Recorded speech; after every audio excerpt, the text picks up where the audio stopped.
Assalamualaikum warahmatullahi wabarakatuh. Selamat bergabung bersama sahabat Matematika Channel.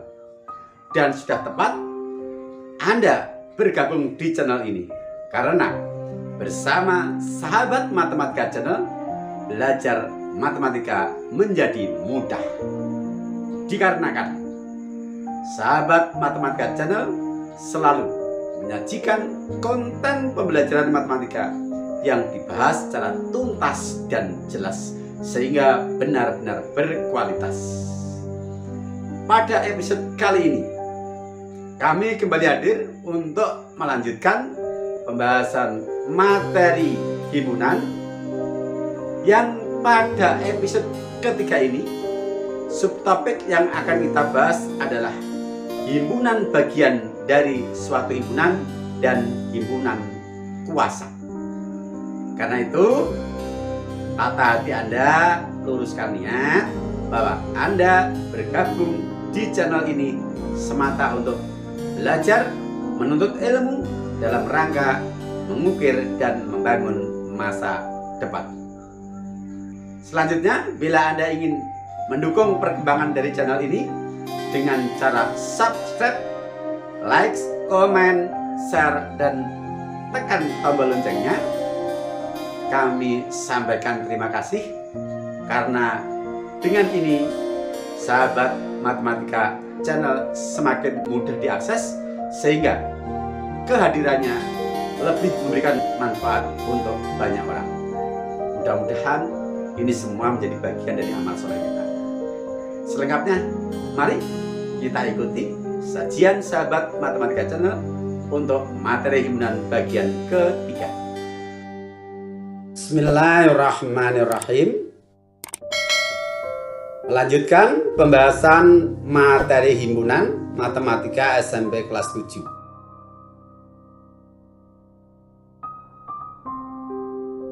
Delapan, himpunan bagian.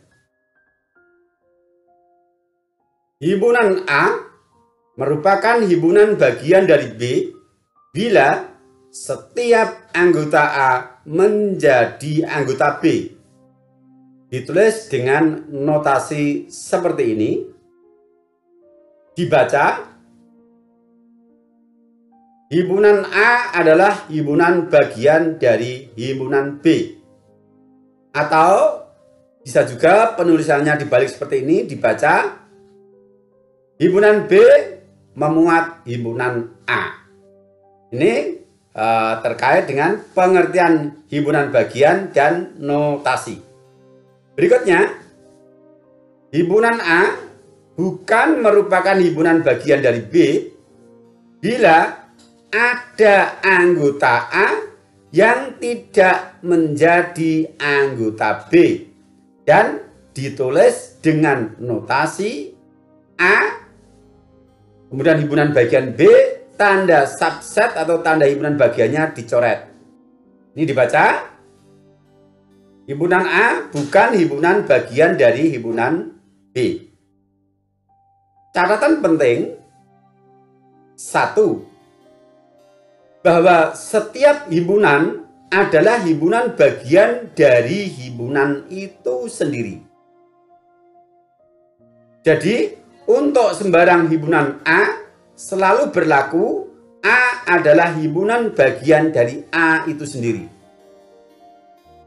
Yang kedua, himpunan kosong merupakan himpunan bagian dari setiap himpunan. Jadi, untuk sembarang himpunan A selalu berlaku himpunan kosong adalah himpunan bagian dari A. Sebagai contoh, misal A himpunan beranggotakan 1, 3, 5, 7, 9. Maka himpunan beranggotakan 1, 3, 5, 7, 9 adalah himpunan bagian dari himpunan beranggotakan 1, 3, 5, 7, 9. Ini yang dimaksud bahwa suatu himpunan merupakan himpunan bagian dari dirinya sendiri. Dan himpunan kosong adalah himpunan bagian dari himpunan beranggotakan 1, 3, 5, 7, 9. Nah, ini mungkin menjadi satu pertanyaan. Penjelasannya bagaimana? Nah, untuk menjelaskan ini kita kembali kepada pengertian himpunan A bukan merupakan himpunan bagian dari B bila ada anggota A yang tidak menjadi anggota B. Kita buat kebalikannya.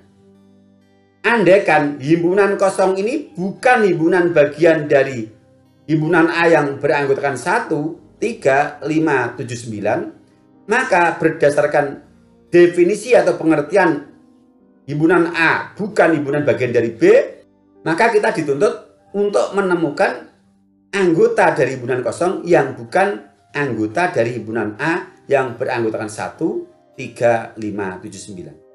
Tentu kita tidak akan bisa menemukan anggota himpunan kosong yang bukan anggota dari himpunan A yang beranggotakan 1, 3, 5, 7, 9. Namanya saja himpunan kosong, tidak mungkin kita menemukan objek ya di dalamnya. Nah, karena kita tidak bisa menemukan objek di dalam himpunan kosong yang tidak dimuat oleh himpunan A ini, maka himpunan kosong ini harus kita terima sebagai himpunan bagian dari A yang dalam hal ini beranggotakan 1, 3, 5, 7, 9. Ini penjelasannya.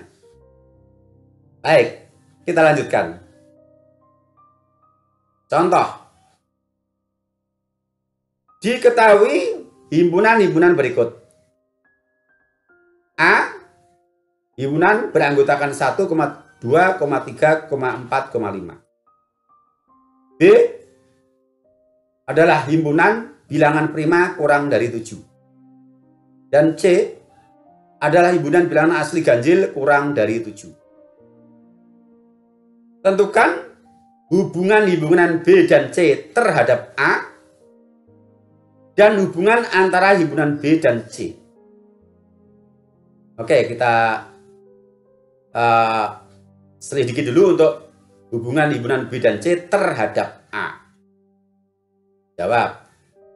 Himpunan A adalah beranggotakan 1, 2, 3, 4, 5. Kita tulis himpunan B bilangan prima kurang dari 7 adalah 2, 3, 5. 2 dimuat oleh A. 3 dimuat oleh A. Dan 5 juga dimuat oleh A. Berarti semua anggota dari himpunan B dimuat di dalam A. Dengan demikian, himpunan yang beranggotakan 2, 3, 5 adalah himpunan bagian dari himpunan yang beranggotakan 1, 2, 3, 4, 5. Atau ini adalah himpunan B dan ini himpunan A, maka B adalah himpunan bagian dari A. Sekarang untuk yang C, kita tulis. Berikutnya kita selidiki untuk himpunan C. C beranggotakan 1, 3, 5. Apakah 1 menjadi anggota A? Ya. Apakah 3 menjadi anggota A? Iya. 5? Iya.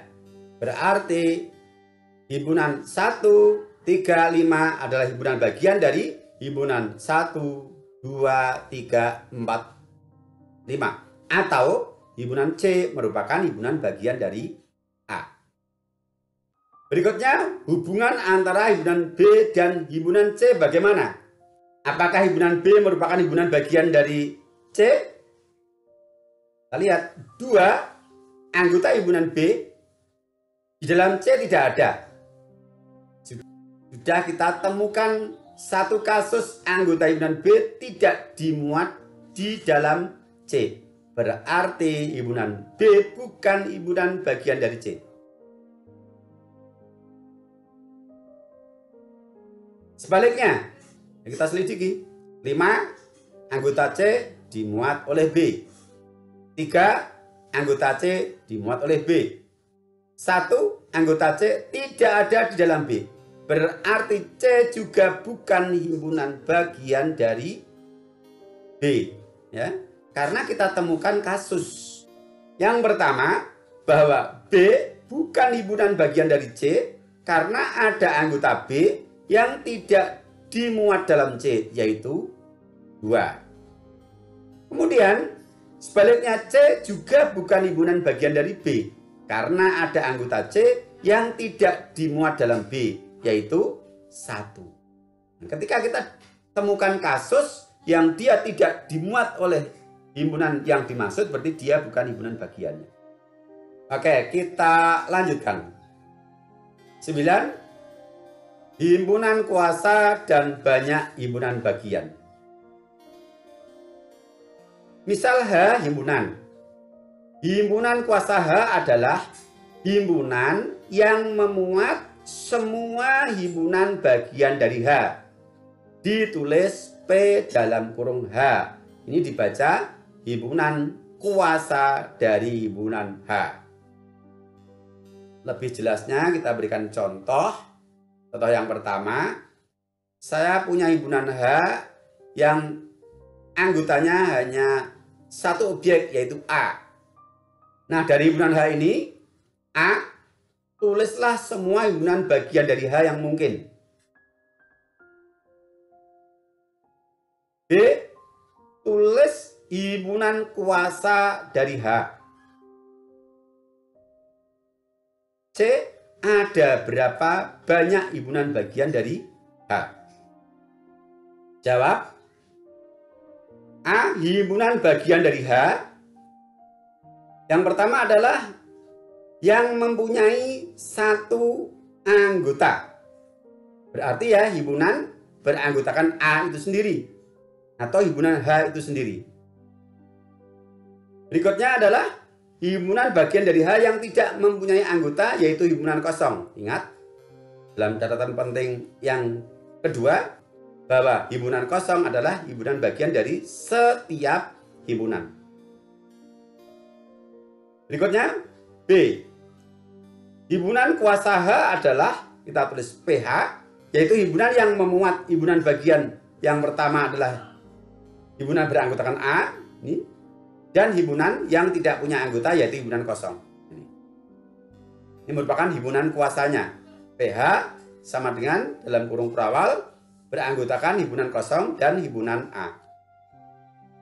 C, ada berapa himpunan bagian dari H? Nah, dari sini jelas ada 2 ya. Mempunyai 2 buah himpunan bagian.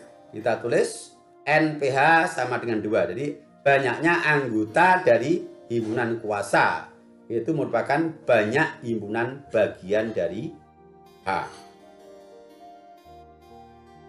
Baik, kita lanjutkan. Contoh 2. Untuk himpunan H beranggotakan A dan B. A, tulis semua himpunan bagian dari H yang mungkin. B, tulis himpunan kuasa dari H. Dan C, ada berapa banyak himpunan bagian dari H? Baik, kita jawab. Tulis semua himpunan bagian dari H yang mungkin.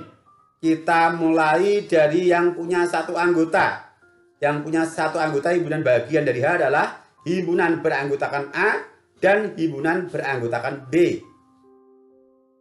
Kemudian himpunan H yang memiliki 2 anggota, yaitu himpunan H itu sendiri, yaitu A, B. Berikutnya himpunan bagian dari H yang tidak punya anggota, yaitu himpunan kosong. Karena himpunan kosong merupakan himpunan bagian dari setiap himpunan. Setiap ada himpunan, himpunan kosong merupakan himpunan bagiannya. B. Himpunan kuasa H adalah himpunan-himpunan bagian dari H ini kita himpun di dalam suatu himpunan, itu namanya himpunan kuasa. Nah ini. Himpunan beranggotakan himpunan kosong, himpunan A, himpunan B, dan himpunan A, B. Ada berapa anggotanya? Bisa kita menghitung di dalam himpunan kuasa, bisa kita menjumlahkan dari pendataan kita ini. Yaitu ada 4 buah. Ya, ada 4 buah himpunan bagian. Atau himpunan kuasanya mempunyai bilangan kardinal 4. Baik, lebih jelasnya kita berikan contoh lagi biar mantap. Contoh 3. Himpunan H beranggotakan A, B, C. A, tulis semua himpunan bagian dari H yang mungkin. B, tulis himpunan kuasa dari H. Dan C, ada berapa banyak himpunan bagian dari H? Pertanyaannya sama dengan sebelumnya ya. Baik, jawab. Himpunan bagian dari H kita mulai dari yang punya satu anggota. Berarti siapa? Himpunan beranggotakan A, himpunan beranggotakan B, dan himpunan beranggotakan C. Ini masing-masing punya satu anggota. Berikutnya yang punya dua anggota adalah A, B, A, C, dan B, C. Ada 3. Kemudian yang punya 3 anggota adalah himpunan H itu sendiri, yaitu A, B, C. Dan kita akhiri dengan yang tidak punya anggota, yaitu himpunan kosong. Himpunan kuasanya dari semua himpunan bagian ini kita jadikan dalam satu himpunan baru yang disebut dengan himpunan kuasa. Nah, seperti ini. Ya, tinggal kita memindah himpunan-himpunan bagian ini ke dalam kurung kurawal. Ya, menjadi satu himpunan yang memuat himpunan-himpunan bagian semuanya dari himpunan bagian H. Ada berapa itu? 8 ya. Ada 8 himpunan. Kita lihat saja. 1, 2, 3, 4, 5, 6, 7, 8. Ya, 8. Baik, kita tambah satu contoh lagi. Biar mantap. Contoh yang keempat. Himpunan H beranggotakan A, B, C, D. Tulis himpunan-himpunan bagian dari himpunan H. A mempunyai 4 anggota, mempunyai 3 anggota, mempunyai 2 anggota, mempunyai 1 anggota, dan tidak punya anggota. B, ada berapa banyak himpunan bagian dari H? Oke, kita jawab. Kita mulai dari yang punya 1 anggota ya, dari yang kecil. Siapa yang punya 1 anggota? Himpunan beranggotakan A, himpunan beranggotakan B, himpunan beranggotakan C, dan himpunan beranggotakan D. Kemudian kita lanjutkan untuk 2 anggota. A, B, A, C, A, D, B, C, B, D, C, D. Jadi di sini kita harus hati-hati ya untuk memasangkan, jangan sampai ada yang terlewatkan dan juga jangan sampai ada yang double atau sama. Berikutnya yang punya 3 anggota dari himpunan bagian H. Berarti siapa?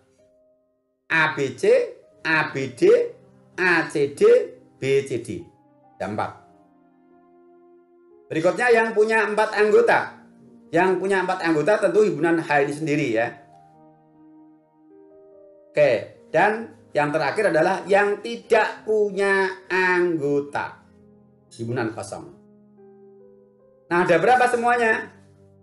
4 ditambah 6, 10. 10 ditambah 4, 14. 14 tambah 1, 15. Tambah 1 lagi, 16. Berarti banyak himpunan bagian dari H atau bilangan kardinal dari himpunan kuasa adalah 16. Nah, sekarang yang menjadi masalah, kita untuk menentukan banyak himpunan bagian dari H yang hanya punya 4 anggota saja, kalau harus mendaftar ya itu relatif panjang dan butuh waktu.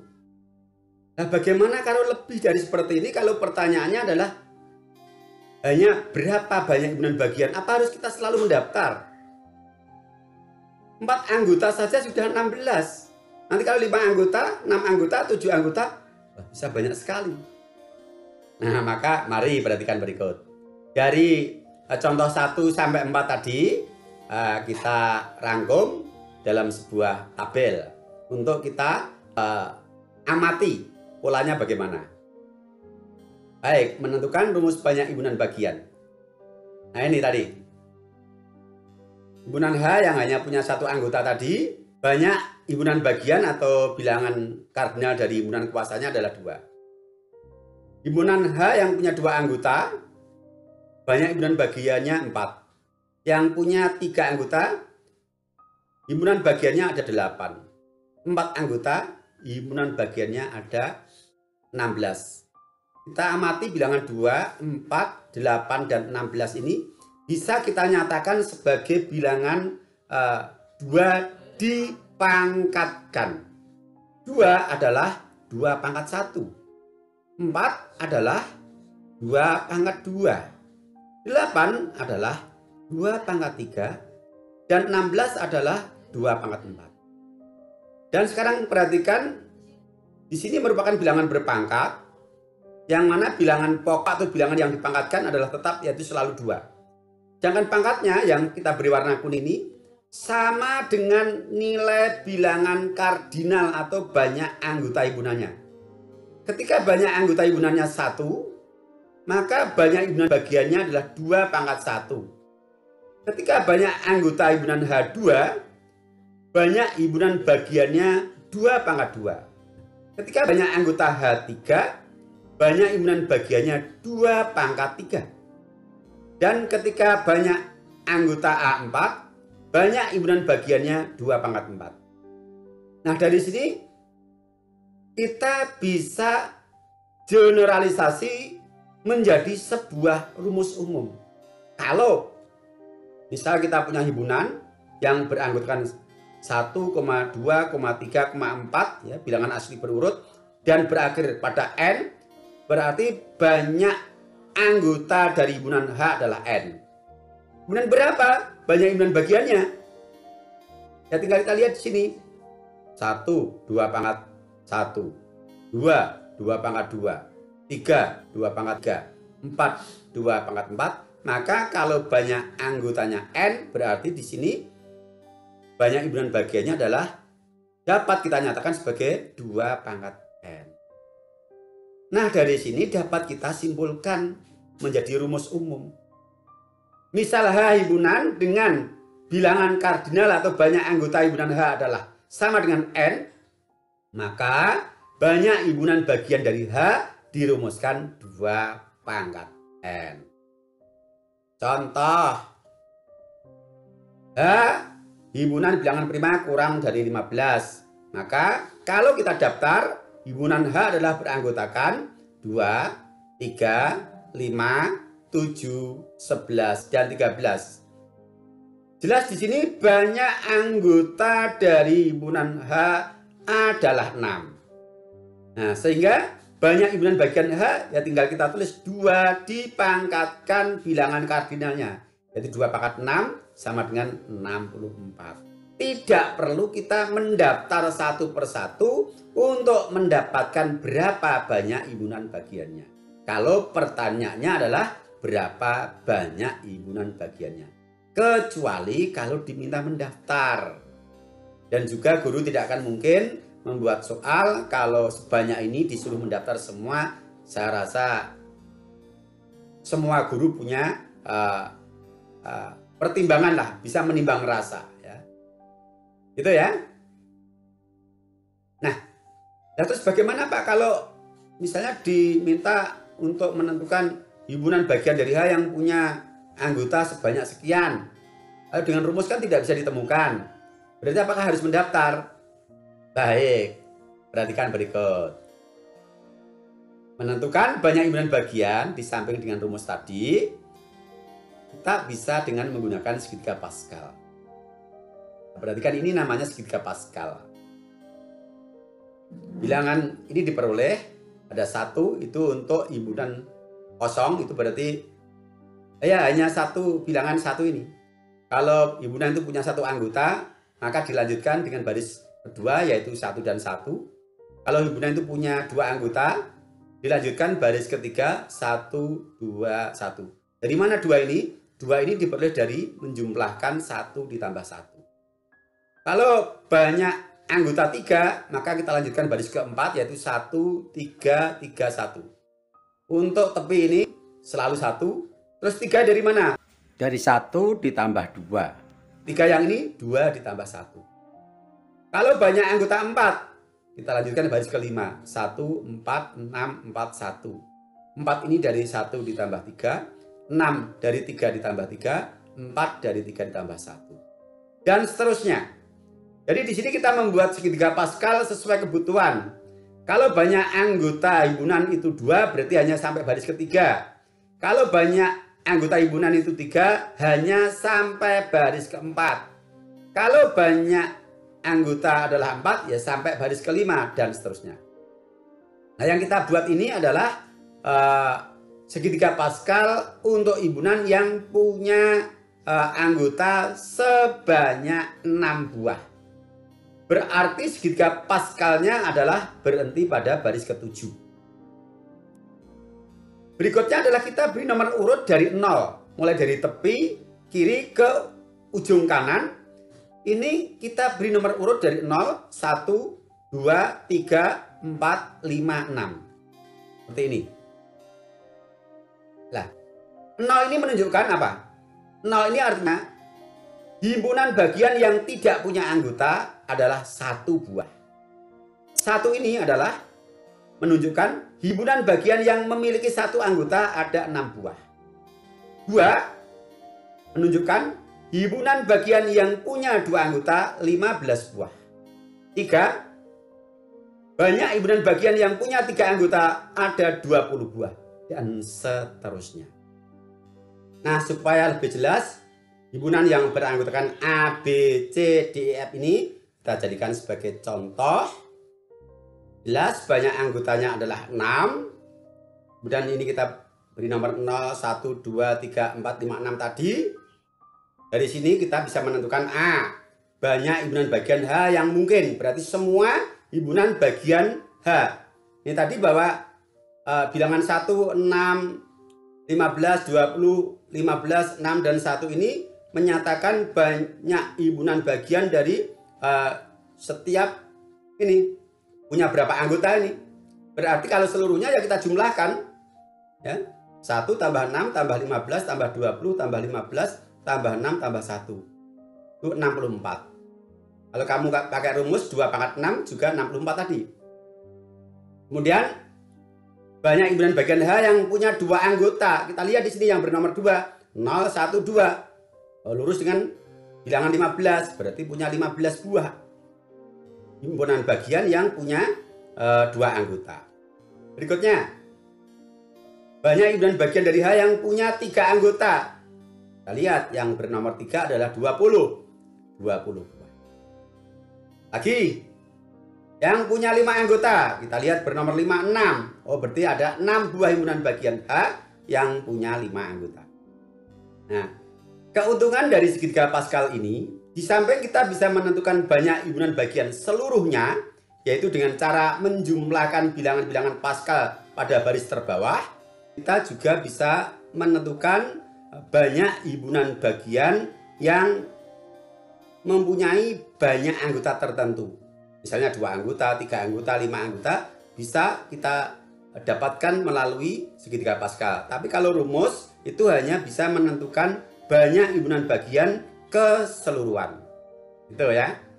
Ya memang untuk membuatnya butuh waktu, tapi dia punya keuntungan bisa menjawab dari pertanyaan-pertanyaan yang tidak sekedar banyak himpunan bagian seluruhnya, tapi dengan anggota tertentu akan bisa terjawab dengan segitiga Pascal. Saya kira demikian untuk episode kali ini. Sekarang kita berikan tugas mandiri. Ada 2 soal. Oke. Selamat mencoba. Tetap semangat. Pantang menyerah. Insya Allah Anda hebat. Sampai berjumpa pada episode berikutnya. Tetap di channel yang sama.